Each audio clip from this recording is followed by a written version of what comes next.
من الشيطان اللعين الرجيم. بسم الله الرحمن الرحيم. رب اشرح لي صدري ويسر لي أمري واحلل عقدة من لساني يفقهوا قولي. الحمد لله الذي لم يتخذ صاحبة ولا ولدا ولم يكن له شريك في الملك ولم يكن له ولي من الذل وكبره تكبيرا. اللهم صل على محمد وآل محمد. والسلام والتحية والإكرام على الرسول النبي الأمي الذي أرسله بالحق بشيرا ونذيرا وداعيا إلى الله بإذنه وسراجا منيرا. سيدنا ومولانا أبي القاسم محمد. اللهم صل على محمد وآل محمد. أهل بيته الطيبين الطاهرين المعصومين المظلومين ولعنة الدائمة الباقية على أعدائهم أجمعين من يوم ظلمهم على يوم الدين. أما بعد فقد بسم الله الرحمن الرحيم. قال مولانا حسين بن علي عليهم الصلاة والسلام: والله إني لا أعلم أصحابا عوفا ولا خيرا من أصحابي، أو قال: فإني لا أعلم أصحابا عوفا من أصحابي. صلوات محمد. اللهم صل على محمد وآل محمد. ایک مرتبہ سورہ حمد اور 3 مرتبہ سورہ توحید کی تلاوت فرما کر شہدائے کربلا کی آواز کو اس وقت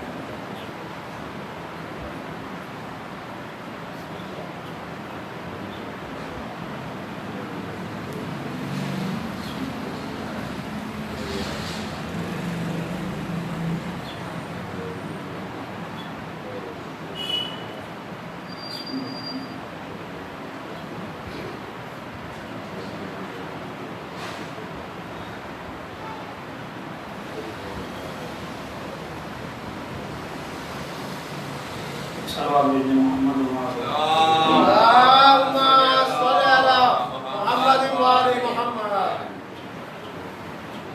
خدا کا شکر کہ اس نے توفیق عطا فرمائی کہ آپ مومنین کی زیارت کا شرف حاصل ہو رہا ہے.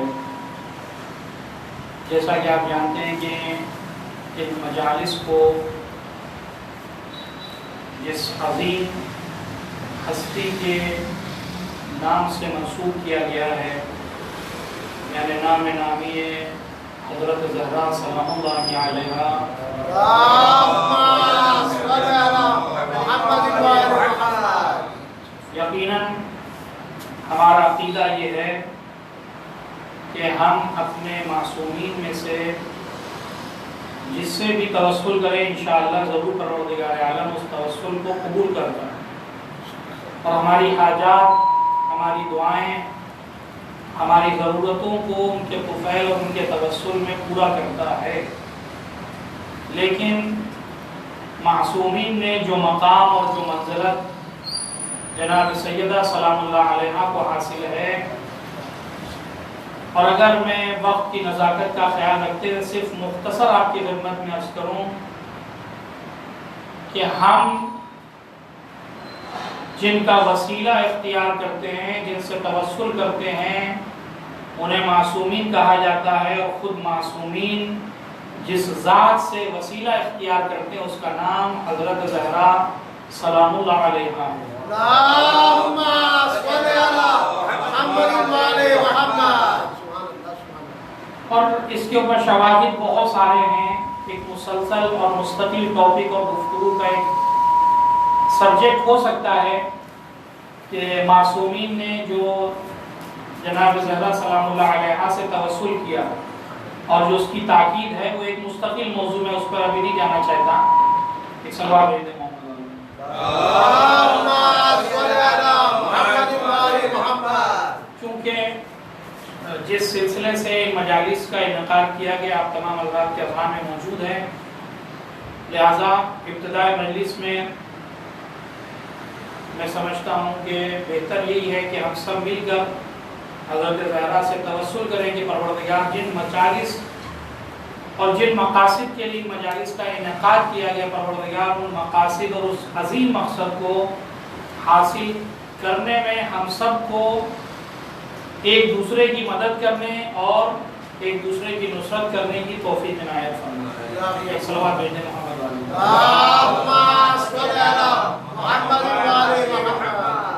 اس وقت چونکہ وقت کافی ہو گیا، میں زیادہ طویل گفتگو آپ کی خدمت میں نہیں پیش کروں گا، لیکن آپ اہل علم ہیں، اہل مجلس ہیں، علمی گفتگو سننا پسند کرتے ہیں، لہذا کوشش یہ ہوگی کہ ایک اہم موضوع جو ان مجالس سے بھی ریلیٹڈ ہے اور ایک اہم گفتگو کا محور بھی ہو سکتا ہے، وہ ہے اصحاب امام حسین علیہ السلام، کہ جس موضوع اور جس سبجیکٹ پر آپ نے بارہا اور ہزارہ مرتبہ علماء و ذاکرین سے مجالس سماعت فرمائی ہوگی، لیکن ایک طالب علم کی حیثیت سے میں کچھ باتیں آپ کی خدمت میں عرض کرنا چاہتا ہوں۔ آپ نے اب تک یہ سنا ہوگا کہ امام حسین نے کہا کہ جیسے اصحاب با وفا مجھے ملے اس کے پہلے کسی کو نہیں ملے، اور اس میں اضافہ اور تفصیل کے عنوان سے بیان کرنا، نہ میرے بابا کو ملے نہ میرے نانا کو ملے، الغرض کسی کو ایسے اصحاب نصیب نہیں ہوئے جیسے اصحاب اور ناصر اور مددگار مجھے نصیب ہوئے۔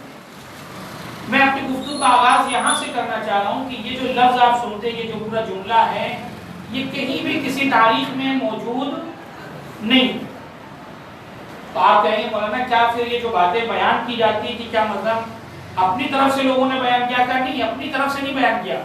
تاریخ میں جو جملہ ہے، جو مقاتل کی کتابوں میں جملہ ہے، وہ جملہ وہی ہے جسے میں نے سرنامے کلام قرار دیا، جہاں امام حسین فرما رہے ہیں واللہ قسم خدا کی لا اعلم، مجھے نہیں پتا اصحابا اوفا او خیرا من اصحابی، کہ مجھے علم نہیں ہے، میرے علم میں نہیں ہے کہ میرے اصحاب سے زیادہ با وفا، میرے اصحاب سے زیادہ خیر و برکت رکھنے والے اصحاب کسی کو ملے ہوں۔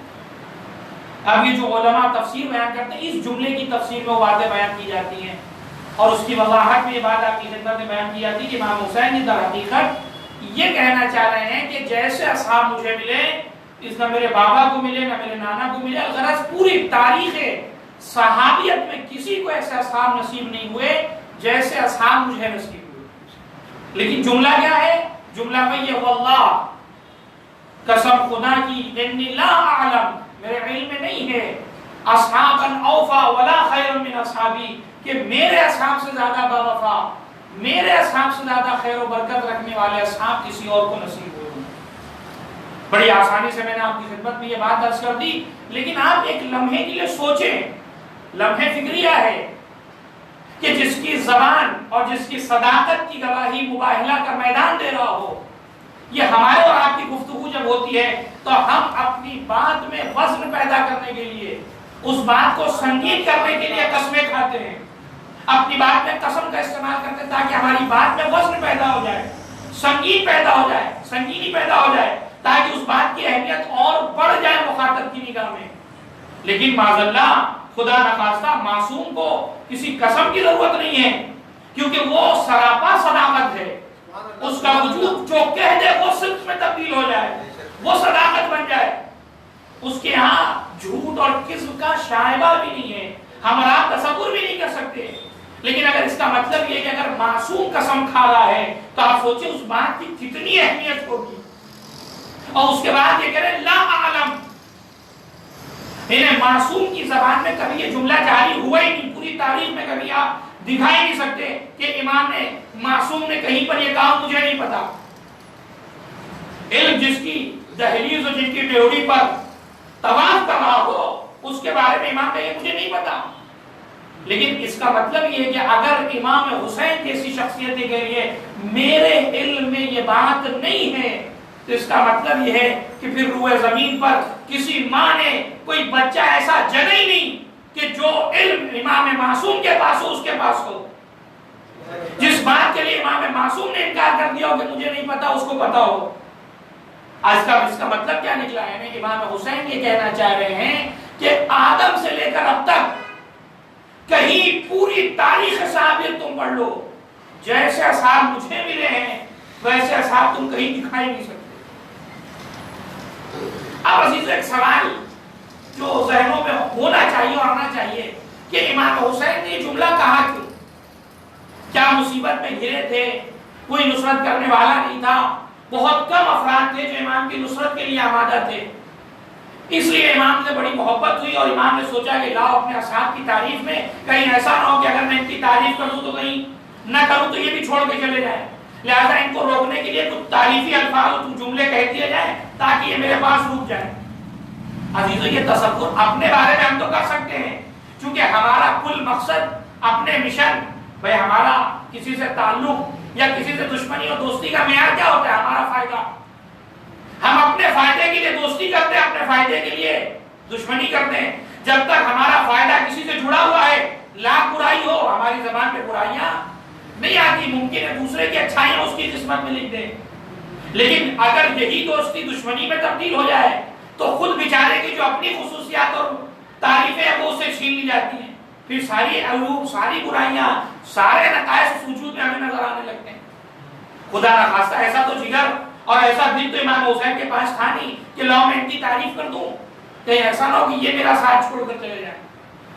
نہیں عزیزو، اگر امام حسین کسی کی تعریف کر رہے ہیں، کسی کے لیے کچھ کلمات تمجیدیہ استعمال کر رہے ہیں تو اس کا مطلب یہ ہے کہ وہ صفت اس کے اندر بدرجہ عطا موجود ہے۔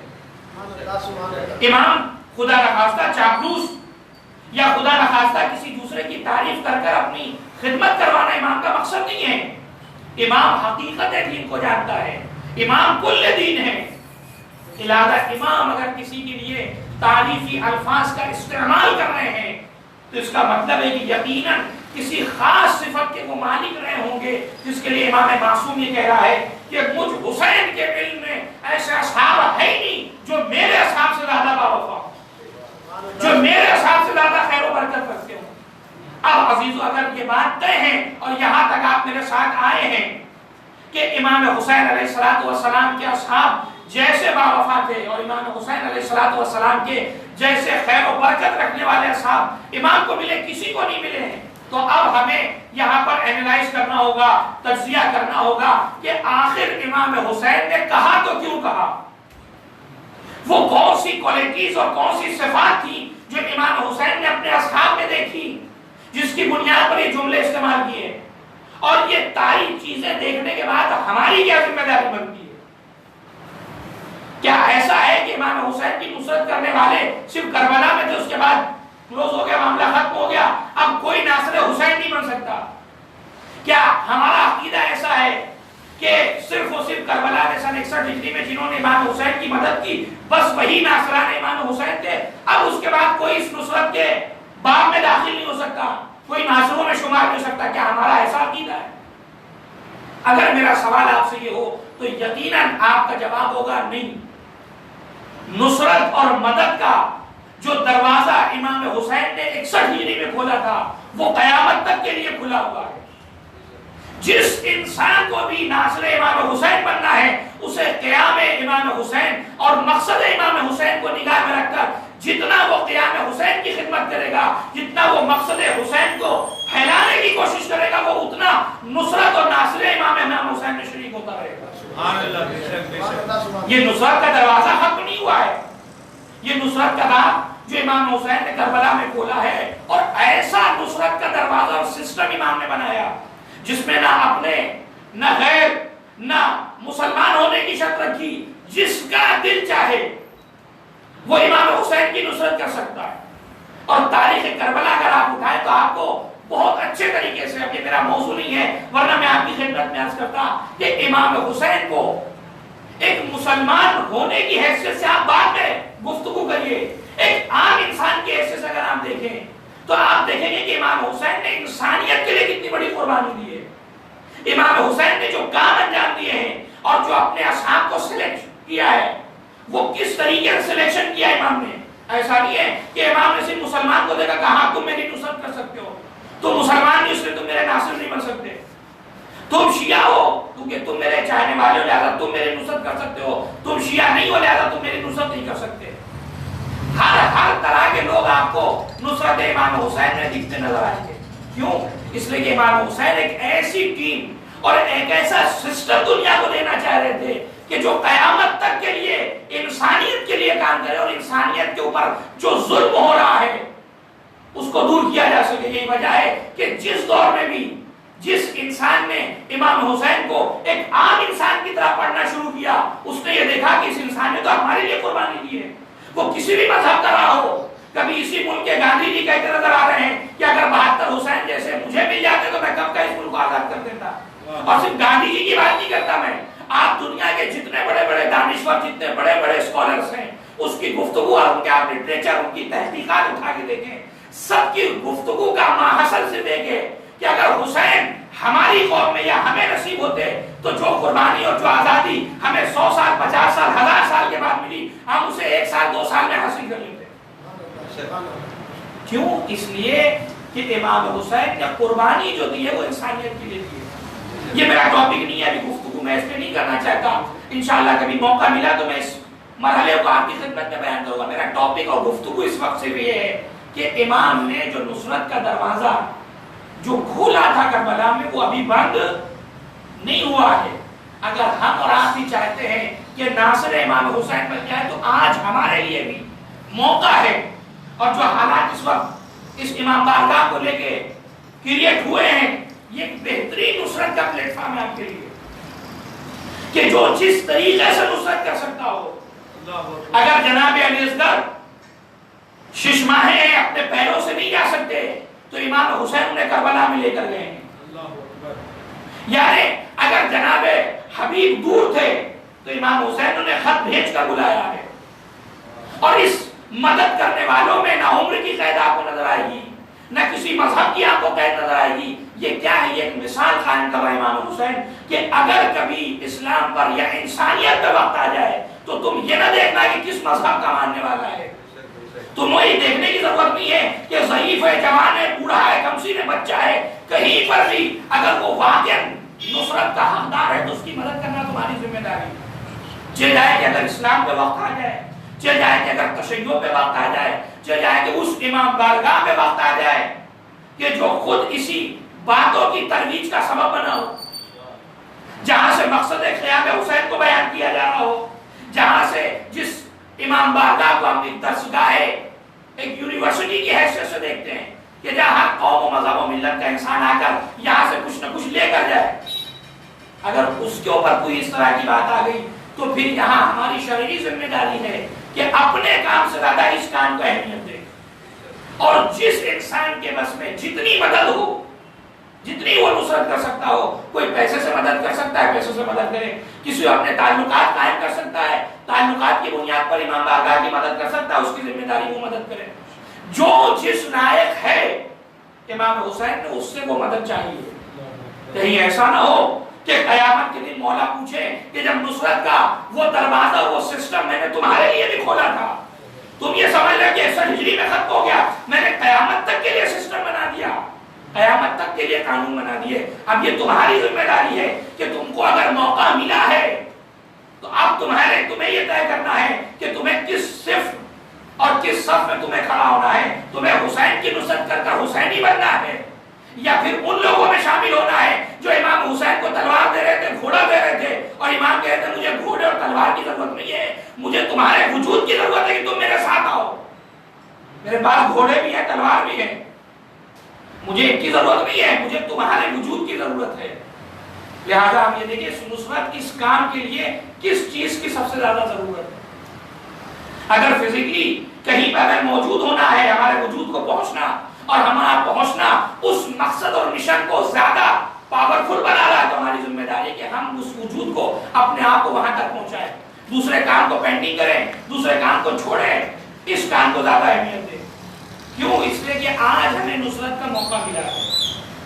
اگر آج یہ موقع چھوٹ گیا اور خدا نخواستہ کوئی ایسا معاملہ پیش آ گیا جو ہمارے اور ملت تشیع اور اسلام کے خلاف ہو گیا تو پھر اس کا جواب دیں ہم سب کو ہونا ہوگا کہ حضور آپ اس میں کچھ کر سکتے تو کیوں نہیں کیا۔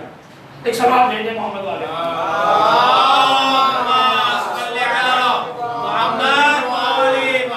جب امام حسین علیہ السلام نے کہا کہ جیسے اصحاب باوفا مجھے ملے کسی کو نہیں ملے۔ اب یہ مفصل گفتگو میں کچھ اشارے آپ کی خدمت میں کروں گا تاکہ اس ایک جملے کی اہمیت آپ سمجھ سکیں کہ امام حسین نے کیوں ایسا کہا کہ جیسے اصحاب باوفا اور خیر و برکت رکھنے والے اصحاب مجھے ملے کسی کو نہیں ملے۔ اور میں آپ کی خدمت میں یہ بات عرض کروں کہ اس کے پیچھے پوری تاریخ قرآن ہے۔ میں جو گفتگو کرنے جا رہا ہوں اس کا تعلق نہ حدیث سے ہے نہ تاریخ سے ہے، اس لیے کہ ممکن ہے کوئی کہے صاحب یہ تاریخ آپ کی ہے، اس کو ہم نہیں مانتے، یہ حدیث ضعیف ہے، یہ حدیث مرسل ہے، نہ جانے کس کس طرح کی گفتگو چھڑ سکتی ہے علمی حوالے سے۔ لیکن اگر مسلمانوں کی خدمت میں کم سے کم اگر قرآن پیش کیا جائے تو قرآن تو سبھی تسلیم کرتا ہے الحمدللہ، قرآن کی تحریف کا کوئی قائل نہیں ہے الحمدللہ، چاہے وہ شیعہ اور سنی اور بریلوی دیوبندی سبھی قرآن کے پر متفق ہے کہ الحمدللہ یہ جو آج ہمارے درمیان موجود ہے یہ پروردگار عالم کی طرف سے قلب پیغمبر پر نازل ہوا۔ اب اس ایک جملے کو آپ دیکھیں کہ تاریخ قرآن پہ جا کے دیکھیں کہ اصحاب جو قرآن مجید نے ذکر کیے ہیں وہ کیسے تھے، اور امام حسین یہ جو کہہ رہے ہیں کہ جیسے اصحاب باوفا مجھے ملے کسی کو نہیں ملے، ان کو آپ آپس میں تقابل کریں، مقایسہ کریں، تب آپ کو امام حسین کی اس جملے کی اہمیت سمجھ میں آئے گی جو امام حسین یہ کہہ رہے ہیں کہ جیسے اصحاب باوفا اور خیر و برکت والے اصحاب مجھے ملے کسی کو نہیں ملے۔ آپ تاریخ اصحاب قرآن میں دیکھیں، جناب آدم کی زندگی اگر آپ اٹھائیں تو جناب آدم کا زمانہ وہ زمانہ ہے جب آپ قرآن کھولیں گے، چلیے بھائی جناب آدم چونکہ ابو البشر ہیں، تاریخ انسانیت اور آدمیت یہی سے چلی ہے، لہذا پہلے چل کر قرآن سے پوچھیں کہ جناب آدم کی زندگی کے اثار کیسے تھے۔ اب ہم نے جب قرآن سے پوچھا تو وہاں ہمیں کوئی دکھائی نہیں دے رہا، وہاں ایک قاتل بیٹا ہے اور ایک مقتول بیٹا ہے، قابیل نے حابیل کو قتل کر دیا، اور عجیب اتفاق دیکھیے آپ قرآن مجید میں، پروردگار عالم نے جہاں حابیل کے مقتول ہونے اور مظلوم ہونے کا ذکر کیا، وہی قابیل کے قاتل اور سفاک ہونے کا ذکر کیا۔ ایسا نہیں ہے کہ پروردگار عالم نے یہ سوچ کر کہ بھائی پہلا نبی ہے، ابو البشر ہے، دنیا کہیں یہ نہ سوچ بیٹھے کہ کیسا نبی اور کیسا سسٹم ہے کہ اسی کا بیٹا قاتل نکل گیا۔ توجہ کیجیے گا، اس لیے کہ بھائی ہمارے اور آپ کے پاس تو آج بہت سے بہانے ہو سکتے ہیں بچوں کے بگڑنے کے حوالے سے، کیا کریں، ماحول نے بگاڑ دیا، اسکول نے بگاڑ دیا، کالجز نے بگاڑ دیا، اس کی جو صحبت ہے، اس کے جو دوست احباب ہیں انہوں نے خراب کر دیا۔ ہمارے پاس تو بہت سے مسائل ہیں کہ ہم بہانے کے عنوان سے پیش کر سکتے کہ اس کی وجہ سے خراب ہوا، لیکن جناب آدم کیا کہتے ہیں، جناب آدم کیا پیش کرتے ہیں کہ بھائی اسکول گیا تھا اس لیے خراب ہو گیا، صحبت خراب تھی، دوست خراب تھے، ہوا کیا آخر؟ جناب آدم تو کچھ نہیں کہہ سکتے، اور پھر جناب آدم معصوم ہے، معصوم پرورش ہے، اس کے باوجود بیٹا قاتل نکل گیا۔ یہ کس بات کی طرف اشارہ ہے؟ یہ اس بات کی طرف اشارہ ہے کہ اللہ نے پہلے ہی مرحلے میں یہ سسٹم بنا دیا کہ خدا نخواستہ کہیں تم رشتہ داری کے چکر میں نہ پڑ جانا، کہیں تم یہ نہ سوچ لینا کہ فلاں کا بیٹا ہے تو آتش جہنم سے بچ جائے گا، فلاں کا بیٹا ہے تو جنت کا راہی ہو جائے گا۔ ہم نے پہلے ہی مرحلے میں آدم کے بیٹے، ایک مقتول ہے ایک قاتل ہے، دونوں کرداروں کو تمہارے سامنے پیش کیا تاکہ پہلے ہی مرحلے میں تمہارے ذہن کو سیٹ کر لو تم کہ ہمارے یہاں رشتہ داری کام نہیں آئے گی، ہمارے یہاں کسی کا بیٹا ہونا کام نہیں آئے گا، بلکہ جو با کردار ہوگا اس کے کردار کی بنیاد پر ہمارے یہاں جگہ دی جائے گی۔ اگر با کردار ہو تو کسی کے بیٹے بھی ہو جنت کے حقدار ہو جاؤ گے، اور اگر بد کردار ہو تو نبی کا بیٹا بھی ہوگا تو جہنم کا حقدار بن جائے گا۔ ایک صلوات بھیجے محمد علیہ محمد۔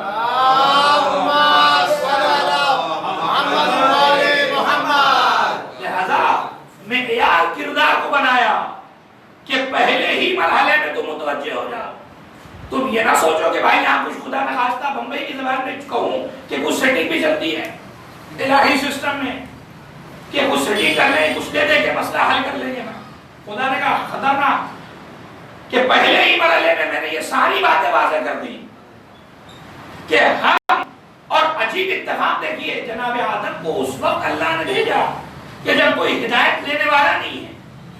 آپ کو حیرت نہیں ہوتی کہ جب آپ پڑھے اس چیز کو کہ ابھی روئے زمین پر کوئی ہدایت دینے والا ہے ہی نہیں، اور جناب آدم کو اللہ نے کس لیے بھیجا؟ ہدایت دینے کے لیے۔ پروردگار ابھی تو کوئی ہدایت دینے والا آیا ہی نہیں، جناب آدم ہدایت کرے تو کس کی کرے؟ تو جناب آدم کو اس وقت بھیجا ہے جب روئے زمین پہ کوئی انسان نہیں ہے، تو ہدایت ہو تو کس کی ہو؟ اللہ نے کہا میں انسان کا خالق ہوں، مجھے بہت اچھی طریقے سے پتا ہے کہ یہ جو سسٹم اور یہ حضرت انسان کو میں نے خلق کیا ہے اس کے اندر کیا کیا اچھائیاں اور کیا کیا برائیاں ہیں۔ انسان کی سب سے بڑی کمزوری ہے بہانہ جوئی، بہانے بڑے بناتا ہے یہ۔ اگر ایک انسان کو بھی، توجہ کیجیے گا میری بات پر، اگر ایک انسان کو بھی ہم آدم کے بعد یعنی آدم سے پہلے پیدا کرتے اور وہ کوئی غلطی کرتا اور جب ہم اس سے پوچھتے کہ یہ بتاؤ تم نے ایسا کیوں کیا، تو وہ سینہ چوڑا کر کے کہتا پروردگار مجھے پتہ ہی نہیں تھا، مجھے تو پتہ ہی نہیں تھا کہ یہ قطرہ غلط بھی ہے، یہ حرام بھی ہے، یہ مکروہ بھی ہے، یہ مجھے کچھ علم ہی نہیں تھا، لہذا میں یہ کر گیا۔ لہذا ہم چونکہ انسان کی فطرت سے بہت اچھی طریقے سے واقف ہیں، لہذا پہلے ہادی کا انتظام کیا کہ کل قیامت کے دن کوئی عذر نہ پیش کر سکے کہ کوئی بتانے والا نہیں تھا، کوئی سمجھانے والا نہیں تھا، کسی نے کچھ بتایا ہی نہیں۔ ہم نے ہادیوں کو پہلے بھیجا ہے، ہدایت لینے والوں کو بعد میں بھیجا، تاکہ کسی کے اوپر حجت تمام ہونے کا سلسلہ نہ رہ جائے، کوئی یہ نہ کہہ سکے کہ کوئی سمجھانے والا نہیں تھا۔ اور عزیزو یہی پہ ایک مسئلہ بھی سنتے جائیے، یہی وجہ ہے کہ قیامت میں دو طرح کے جاہل ہوں گے، ایک جاہل جاہل قاصر ہے اور ایک جاہل جاہل مقصر ہے۔ جاہل قاصر کون ہے؟ جاہل قاصر وہ ہے جس تک کوئی ہدایت کی چیز پہنچی ہی نہیں، مثلا اس تک اسلام ہی نہیں پہنچا۔ شاید ہوئے زمین پر کوئی ایسا خطہ آج کے دور میں مجھے نہیں لگتا شاید ہو کہ کہیں ایسا ہو کہ جہاں ہدایت نہ پہنچی۔ ہر جگہ ہدایت دینے والے مسجد، علماء، مدارس، مکاتب، الگ الگ صورتوں میں، انٹرنیٹ کی صورت میں، موبائل کی صورت میں، ہر جگہ بہرحال آپ کے پاس علم دستیاب ہے جہاں سے آپ علم حاصل کر سکتے ہیں۔ ایک جاہل ہے جاہل مقصر۔ جاہل مقصر وہ ہے کہ جس کے پاس ساری فیسلٹیز ہو اس کے باوجود وہ علم حاصل نہ کرے۔ اور عزیزو یاد رکھیے گا، علماء ہمارے بیان کرتے ہیں کہ قیامت میں جاہل قاصر کو تو ایک مرتبہ اللہ معاف کر سکتا ہے کہ بھائی اس کے پاس وہ سہولتیں ہی نہیں تھی، وہ سورسز ہی نہیں تھے جس کے ذریعے سے علم حاصل کرتا ہے، اس کو تو ہم ایک مرتبہ معاف کر سکتے ہیں۔ لیکن جاہل مقصر جس کے پاس عالم، جس کے پاس مسجد، جس کے پاس امام باغ، جس کے پاس ساری فیسلٹیز تھی، سب کچھ تھا جس کے ذریعے سے وہ علم حاصل کر سکتا تھا، اس کے باوجود حاصل نہیں کیا تو یہ واقعی گنہگار ہے، اس کو بخشا نہیں جائے گا۔ صلوات بھیجیں محمد علیہ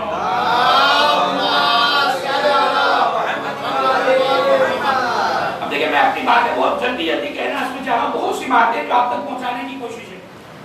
تو خلاصہ یہ ہے کہ پروردگار عالم نے پہلے ہی مرحلے میں جناب آدم کا جب مرحلہ آیا تو وہاں پہ ہمیں کوئی صحابی نہیں نظر آیا، اور جناب آدم نے پہلے مرحلے میں پروردگار عالم نے ساری باتیں واضح ہیں۔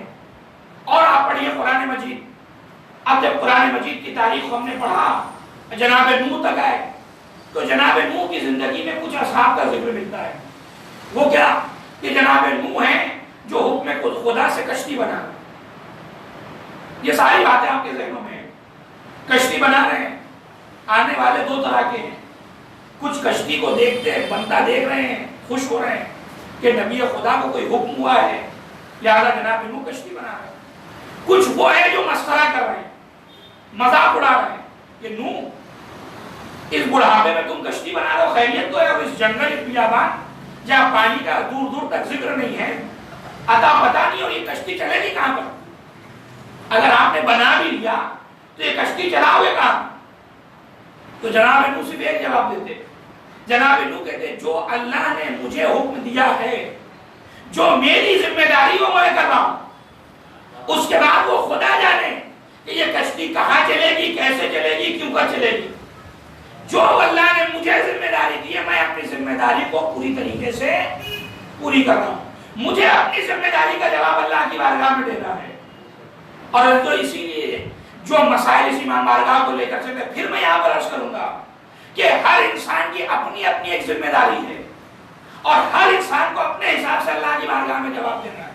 ایسا نہیں ہے کہ اگر فلاں صاحب نے کوئی کام نہیں کیا تو ہم اللہ کی بارگاہ میں گئے پروردگار چونکہ انہوں نے نہیں کیا اس لیے ہم نے بھی نہیں کیا، تو یہ عذر چلنے والا نہیں ہے صاحب، انہوں نے نہیں کیا، ہو سکتا ہے آپ کو ڈبل مار پڑے کہ جب انہوں نے نہیں کیا تھا تو آپ کی ذمہ داری تو اور بڑھ گئی تھی، آپ کی ذمہ داری تو اور بڑھ گئی تھی کہ ایک انسان نے اپنی ذمہ داری پر عمل نہیں کیا تو آپ کیوں پیچھے رہ گئے؟ آپ کو تو آگے آگے آنا چاہیے تھا، آپ کو اس میں شانہ بشانہ بن کر دوسروں کی مدد کرنی چاہیے تھی، آپ نے اپنی ذمہ داری پر عمل کیوں نہیں کیا؟ ایک صلوات بھیجیں محمد علیہ محمد۔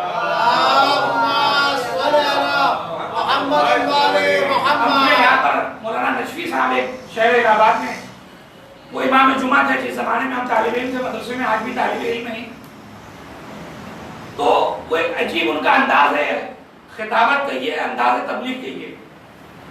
وہ جب کوئی وعظ کرتے تھے جمعہ کے دن خطبہ جمعہ میں اور حرام و حلال کی تبلیغ کرنے کے بعد ان کا خاص انداز ہوتا تھا کہ وہ آسمان کی طرف دیکھتے اور ایک جملہ کہتے کہ پروردگار جو میری ذمہ داری تھی میں نے پوری کر دی، حرام و حلال کا علم ان تک پہنچانا تھا میں نے پہنچا دیا، اب تو جانے تیرا بندہ جانے، میں نے اپنی ذمہ داری پوری کر دی، اب قیامت کے دن میری گردن نہ پکڑی جائے کہ تمہیں جب پتا تھا تو تم نے پبلک تک یہ بات کیوں نہیں پہنچائی، جب تمہیں منبر دیا گیا تو تم نے حق بیانی سے کام کیوں نہیں لیا، تم متولی اور لفافے کی فکر میں حق بیانی سے پیچھے رہ گئے، لہذا اب تمہاری گردن بھی پکڑی جائے گی، پروردگار میں نے اپنی ذمہ داری پوری کر دی، تو جانے تیرے بندے جانے۔ ایک صلوات دیتے ہیں محمد و آل محمد۔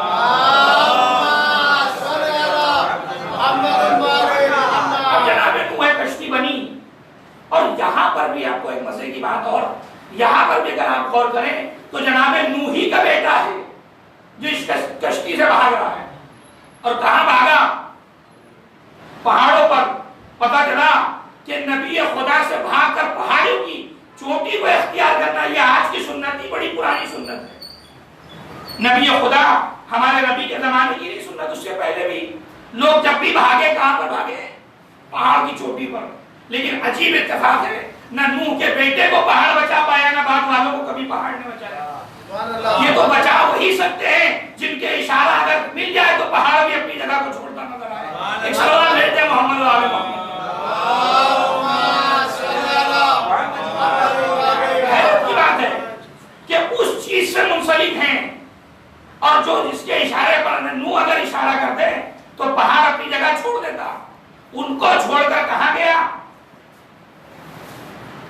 ایک ایسی شے کو جس کی کوئی حیثیت نہیں ہے۔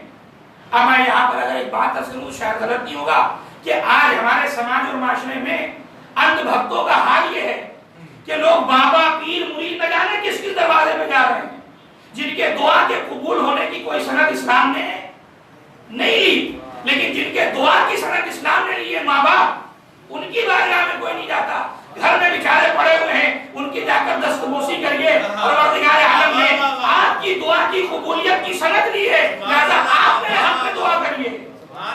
یہ کیا ہے؟ یہ وہی بات ہے کہ نوح کو چھوڑ کر پہاڑ کی بلندی پر اختیار کیا ہے، کہ گھر میں دعا کی قبولیت کی سند موجود ہے، ان کی خدمت نہ کر کر، ان کی دعا حاصل نہ کر کر بابا اور پیر مریدوں کے پیچھے لوگ دوڑ رہے ہیں تاکہ دعا قبول ہو جائے۔ نہ کل نوح کا بیٹا بچا تھا اور نہ آج آپ کے پرابلم حل ہونے والے ہیں جب تک حقیقی انسان سے منسلک نہ ہوگے۔ نہ کل نوح کا بیٹا بچا تھا نہ آج کوئی بچائے گا۔ ایک صلوات دیتے ہیں محمد و آل محمد۔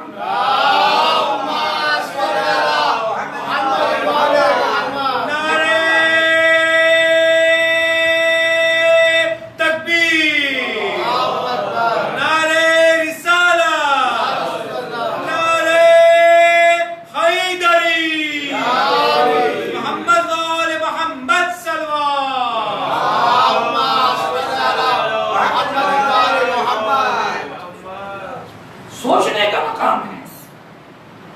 اب یہ خود ایک اپنے آپ میں مستقل موضوع ہے۔ یہ قوم کے جو حالات اس وقت ہیں کہ دعویٰ ہر انسان کے پاس ہے کہ ہم سے بڑا کوئی ماننے والا امام کا نہیں ہے، لیکن جب آپ عملی میدان میں اور اپنا عمل دیکھیں تو یقین جانے کوسوں دور نظر آتے ہیں ہم تعلیمات اہل بیت سے۔ آپ میں سے وہ افراد جنہوں نے ایران اور عراق اور دوسرے مقامات پر جو زیارت کی جگہ یقیناً آپ گئے ہوں گے، اور جو نہیں گئے پروردگار عالم سے دعا کروں کہ پروردگار ہم سب کو زیارت اقبات عالیہ سے مشرف فرمائے۔ تہران سے ملا ہوا شہر رائے، جہاں پر شاہ عبدالعظیم حسنی کا روضہ ہے، آپ کون ہیں؟ 10ویں اور 11ویں امام کے زمانے میں آپ صحابی ہیں، امام حسن کی نسل سے ہیں، ایک عظیم شخصیت اور بہت بڑی شخصیت اپنے زمانے کے، بہت بڑے عالم دین. لیکن جب بھی امام کی بارگاہ میں جاتے تو امام سے کہتے کہ مولا میں اپنے عقیدوں کو آپ کی خدمت میں پیش کرنا چاہتا ہوں، میں یہ چاہتا ہوں کہ میں یہ دیکھوں کہ جو میرا عقیدہ ہے کیا وہی آپ کا عقیدہ ہے، کیا وہ صحیح عقیدہ ہے جو میں اپنا عقیدہ رکھتا ہوں. یہ کون ہے؟ یہ شاہ عبد العظیم حسنی ہے. اور پھر ابتدا سے لے کر انتہا تک اپنے عقائد بیان کرتے اور امام سنتے اور سننے کے بعد کہتے بے شک جو تمہارا عقیدہ وہی ہمارا عقیدہ اور وہی قرآنی عقیدہ ہے. یہ کیا ہے؟ یہ تعلیمات اہل بیت کا سسٹم ہے. ایک سسٹم ہم نے بنا رکھا ہے کہ عقیدہ کا ہم سے بڑا عقیدت مند تو کوئی ہے ہی نہیں. اور عقیدے میں تو مولانا کیا کوئی ہم سے آیت اللہ بھی اگر آ کر بات کرے تو اس کو جواب دینے کے تیار. ہم سب پہ کمپرومائز کر سکتے ہیں لیکن عقیدے پہ کوئی کمپرومائز نہیں ہو سکتا. حضور والا آپ ہیں کون اور یہ عقیدہ آپ لائے کہاں سے؟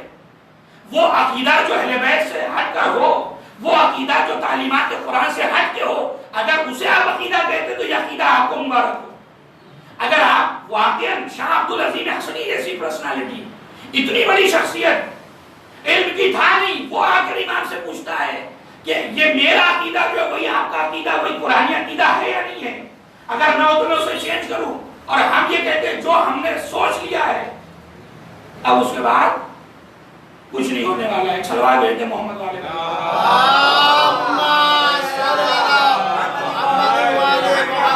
میرے استاد اللہ اکبری صاحب خدا ان کو طول عمر دے، وہ کلاس میں اکثر یہ جملہ کہا کرتے تھے ایران میں ہم سے سبھی طلاب سے، چونکہ ہندوستانی پاکستانی زیادہ ان کے درس میں شرکت کرتے تھے تو یہ کہتے تھے کہ جب آنا میری کلاس میں تاریخ کا درس دیتے تھے تو ایک بات کہتے جب میرے کلاس میں آنا تو آیت اللہ بن کے نہ آنا، بلکہ اس درس میں جب بھی آنا کہ طالب علم بن کے آنا.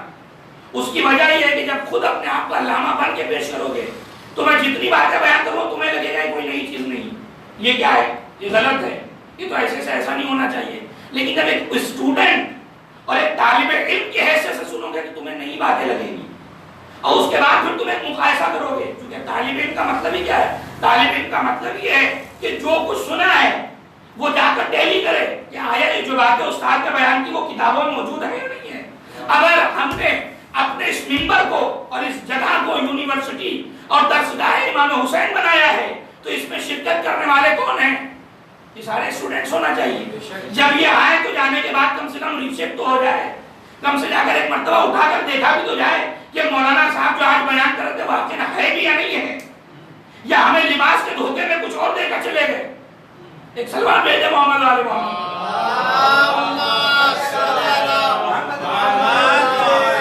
اگر یہ آپ کی ذمہ داری ہے، اگر کچھ یہاں سے بیان ہو رہا ہے تو اسے آپ جا کر تاریخ میں ڈھونڈیں، پڑھیں، کوشش کریں، قرآن کھولیں، حدیث دیکھیں. الحمدللہ انٹرنیٹ موجود ہے، ساری سویدھائیں اور جتنے بھی آپ کو پرابلمز اس کا حل موجود ہے. آپ کو اگرچہ سارے حل موجود بھی نہیں ہیں، بہت سے مشکلات کی ایجاد بھی انٹرنیٹ ہی ہے، لیکن بہرحال اگر جلدی کوئی چیز آپ کو ڈھونڈنا تو بہرحال وہ مل جائے گا. آپ اسے کم سے آ کر دیکھیں تو صحیح مسئلہ ہے، بیان جو کیا گیا وہ واقعا صحیح بھی تھا یا نہیں تھا. کیونکہ اس کی نہ کرنے کی وجہ سے لوگ جری ہوتے جا رہے ہیں. جری اس لیے ہوتے جا رہے ہیں کہ پھر وہ افراد ممبر کی زینت بنتے نظر آ رہے ہیں جنہوں نے نہ کہیں تعلیم حاصل کی، نہ کہیں قرآن و اہل بیت کو صحیح طریقے سے پڑھا، لیکن لباس رسول لے کر آ گئے. اس کے بعد نشر علوم آل محمد نہ خود صحیح سے سمجھے، نیم حکیم، خطرہ دین و خطرہ جہاں سب کچھ ہے. ایک سلوات بھیجتے محمد والے محمد.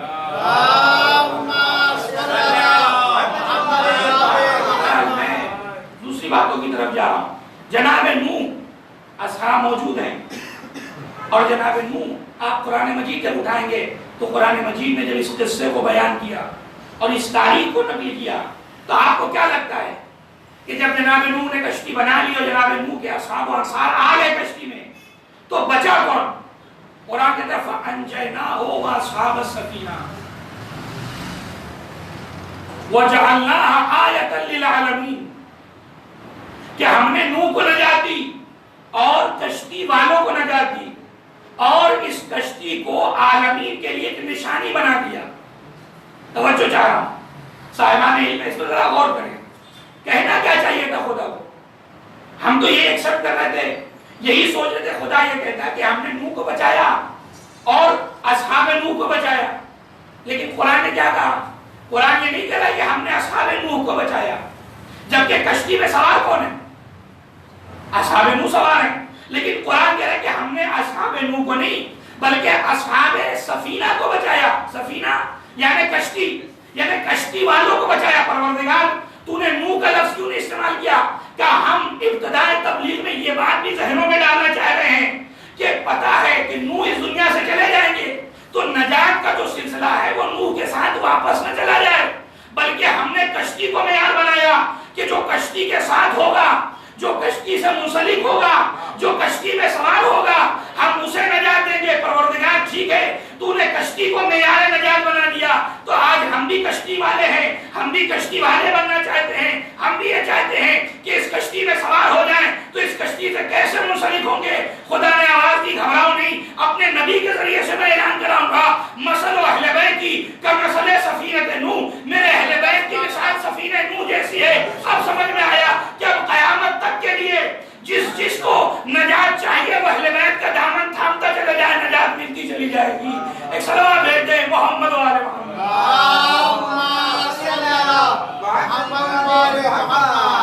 یہ سلسلہ نجات نوح کی زندگی پہ ختم نہیں کرنا، ہمیں اس سلسلے کو قیامت تک لے جانا ہے۔ لہذا نبی نے کہا مثل اہل بیت کی کمثل سفینۃ نوح، ہم اہل بیت کی مثال سفینہ نوح جیسی ہے۔ کیوں؟ کہا جس طریقے سے نوح کے ساتھ اور نوح کی کشتی میں جو تھے انہیں کامیابی ملی، انہیں کامرانی ملی، نجات انہیں ملی، اسی طریقے سے جو اہل بیت کے ساتھ ہے اور کشتی والا یعنی کشتی میں سوار ہونا ہے۔ کشتی میں بہت سے لوگ آپ نے دیکھے جو بڑی کشتیاں ہوتی ہیں ان پہ کچھ لوگ کٹیا بھی ڈال دیتے ہیں، یہ کٹیے سے کام چلنے والا نہیں ہے۔ ہمارا عقیدہ جو کٹیے والا ہو گیا بعض لوگوں کا کہ وہ دور سے بس کشتی دکھ رہی، بس دور سے منسلک ہے اس سے، بس ایک کنیکشن رہے، ہمیں کشتی میں سوار نہیں ہونا۔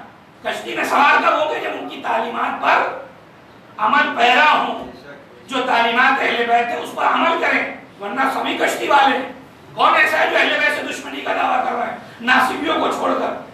ورنہ ہر انسان دعویٰ کرتا ہے کہ بھائی ہم اہل بیت کے چاہنے والے ہیں، ہم اہل بیت کو بہت مانتے ہیں، کوئی بھی ہر انسان دعویٰ ہی کر رہا ہے، لیکن دعوے کی دلیل کہاں ہے؟ یہ سب سے اہم ہے کہ آپ نے دعویٰ تو کر دیا لیکن اس دعوے میں دلیل بھی کوئی ہونی چاہیے، اور وہ دلیل ہے عمل صالح۔ صرف اہل بیت کو نہیں بلکہ اہل بیت کی بھی ماننا ہے۔ ایک سوال بیٹے محمد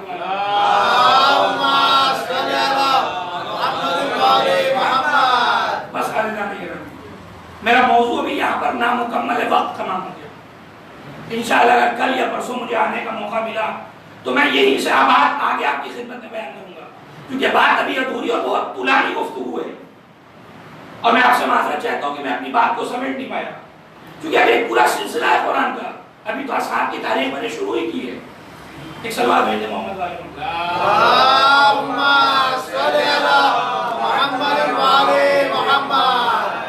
ایک اور سب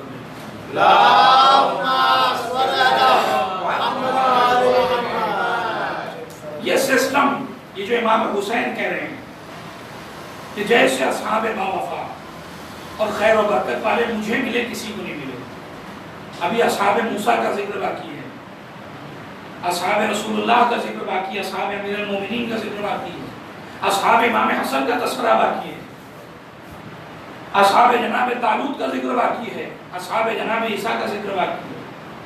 جب ان کا تذکرہ میں آپ کی خدمت میں کروں گا اور اس کے بعد آپ اصحاب امام حسین سے ان تذکروں کو ملائیں گے، تب آپ کو احساس ہوگا کہ امام حسین نے یہ جملہ کہا کہ جیسے اصحاب باوفا و خیر و برکت والے مجھے ملے کسی کو نہیں ملے۔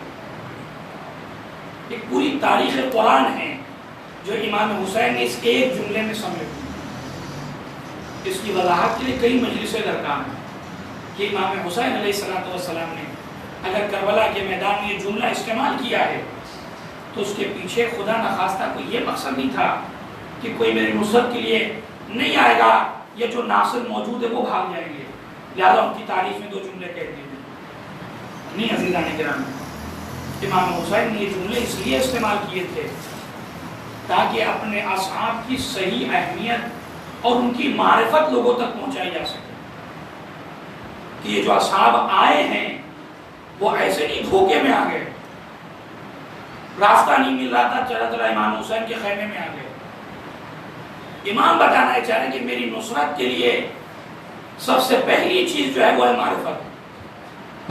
اگر میری معرفت ہے تو پھر میری نصرت سے کوئی پیچھے نہیں رہ سکتا، اور صحیح معرفت ہونی چاہیے۔ اگر میری معرفت ہے تو وہ کسی بھی خیمے میں ہوں، زہیر مجھ سے دور ہیں، میرے خیمے سے قریب نہیں آنا چاہتے، لیکن جب امام حسین قریب پہنچے گفتگو کی جناب زہیر سے، اور جناب زہیر سے گفتگو کرنے کے بعد آپ نے وہ تاریخی جملات سنے جناب زہیر کی، جب خیمے پلٹ کر آئے تو پورا مزاج بدل گیا۔ زوجہ سے کہا کہ جاؤ، میں نے تمہیں رخصت کیا، یہ سارا مال و متاع سمیٹ اور لے جاؤ، کہا آپ کا اب میں امام حسین کے ساتھ جاؤں گا۔ کیوں؟ اس لیے کہ اب یہ سمجھ گئے کہ میں اب تک غلط راستے میں تھا، اصل جنت تو حسین کے قدموں پہ ہے۔ اگر میں نے مولا کی صحیح معرفت مجھے مل گئی ہے تو اب موت مجھ پہ آ پڑے یا میں موت پہ جا پڑوں، اب امام حسین کا ساتھ نہیں چھوڑ سکتا۔ کیوں؟ اس لیے کہ حقیقی معرفت مل گئی، وہ شناخت مل گئی ہے زہیر کو جو بڑوں بڑوں کو نصیب نہ ہوئی۔ اور آپ ذرا پڑھے تو صحیح اصحاب حسین کی تاریخ۔ شب عاشور جب امام نے چراغوں کو گل کیا ہے اور ایک جملہ کہا کہ میں اپنی بیعت تم سب سے اٹھا لیتا، تم میں سے جس کا دل چاہے چلے جاؤ، اور اگر کوئی شرم و حیا محسوس کرتے ہو تو یہ بنی ہاشم کے بچے ہیں، نوجوان، ان کا ہاتھ پکڑ کر چلے جاؤ۔ لیکن عجیب منظر ہے، جب چراغوں کو دوبارہ روشن کیا گیا تو عجیب کیفیت ہے، ہر صحابی اپنی جگہ پہ کھڑا، اشکبار ہے، مولا ہم آپ پر جان قربان کرنے کے لیے آئے ہیں، ہم آپ پر جان لٹانے کے لیے آئے ہیں، اجرکم اللہ، خدا آپ کو کسی غم میں نہ رلائے سوائے غم سید الشہداء کے۔ ہاں عزیزو ذرا سوچے، تصور کرے، یہی وجہ ہے کہ شب عاشور جب کسی نے جناب حبیب اور دوسرے اصحاب تک یہ خبر پہنچائی کہ زینب علی کی لاڈلی بیٹی کو آپ کی وفاداری پہ یقین نہیں ہے، تاریخ کربلا لکھتی ہے کہ اصحاب حسین جمع ہوئے اور ایک مرتبہ تکبیروں کی آوازیں بلند ہوئی، امام حسین خیمے سے باہر نکلے، اے میرے اصحاب با وفا، ارے ہو کیا گیا، یہ آوازیں تکبیریں کیوں بلند کر رہے ہو؟ آواز دی مولا، ہمارے کانوں تک یہ آواز آئی ہے کہ آپ کی بہن کو ہماری وفاداری پہ یقین نہیں ہے۔ امام کی آنکھوں سے اشک جاری ہے، اے میرے اصحاب با وفا، ارے تم سے زیادہ اصحاب با وفا میں نے کسی کو نہ پایا، تمہاری وفاداری میں مجھے مکمل یقین ہے، مولا اگر آپ حکم دیں تو ابھی یہ سر کو تن سے جدا کر کر آپ کی خدمت میں عرض کر دیں، اے میرے اصحاب با وفا۔ امام نے گلے سے لگا لیا، نہیں نہیں ایسا نہیں ہے، مجھے تمہاری نصرت پہ پورا یقین ہے، تمہاری وفاداری میں پورا یقین ہے۔ بعضیز و آخری جملے سنے اور آپ کی رحمت تمام، یہی وجہ تھی نصرت کا کمال اور منزل دیکھیں آپ، جب آخری موقع آیا اور امام کے ایک صحابی اس دنیا سے جا رہا ہے اور امام کی آغوش پہ اس کا سر ہے تو وہ دوسرے صحابی کو وصیت کر رہا ہے کہ دیکھو میں اس دنیا سے جا تو رہا ہوں لیکن میں حسین کے بارے میں تمہیں وصیت کر رہا ہوں، جب تک جان میں جان رہے فرزند رسول کا خیال رکھنا۔ اللہ اللہ، جب نصرت کا یہ جذبہ ہو تو کیوں نہ امام کہے کہ جیسے اصحاب مجھے ملے کسی کو نصیب نہ ہوئے، اور شاید آخری بات عرض کر رہا ہوں، اور امام شاید یہی وجہ تھی کہ وہ تمغہ اور وہ انعام جو کسی کو دنیا میں نصیب نہ ہوا وہ صحابی امام حسین کو نصیب ہوا، اور وہ تمغہ اور انعام کیا تھا؟ وہ رومال زہرا تھا جو پیشانی حر پہ باندھا گیا۔ ارے وہ کسی کو نصیب نہ ہوا، کسی کی قسمت میں آیا تو صحابی حسین کی قسمت میں آیا، جو اس بات کی دلیل ہے کہ اگر حسین کے لیے قربانی کرو گے، اگر حسین کی نصرت کرو گے تو پھر تمہیں دنیا میں بھی اور آخرت میں ایسی جزا ملے گی جس کے بارے میں تم تصور بھی نہ کر سکتے۔ سوچو ذرا، رومال زہرا کس کس کی قسمت میں آیا ہوگا؟ تنہا حر تھا جس کی قسمت میں رومال زہرا آیا، اور کیا کہنا حر کی قسمت میں کہ رومال زہرا جیسی عظمت نصیب۔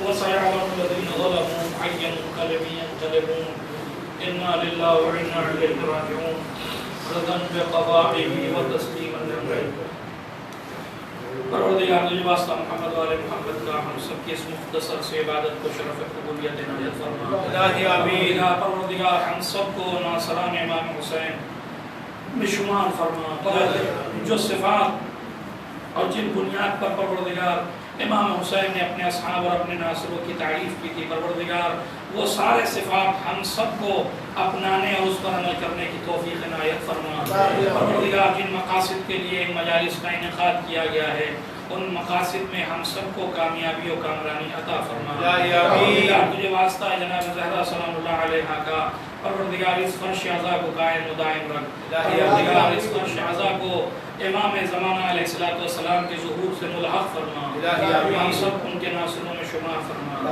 وآخر دعوانا الحمدللہ رب العالمین ایک مرتبہ سورہ حمد اور 3 مرتبہ سورہ توحید کے دعا فرما کر ان تمام مومنین اور مومنات کی ارواح کو احسان فرمائیں جنہوں نے کسی بھی اعتبار سے اس عزا خانے کو منعقد کرنے اور اس کی بقا کے لیے کوشش کی لیکن آج ہمارے درمیان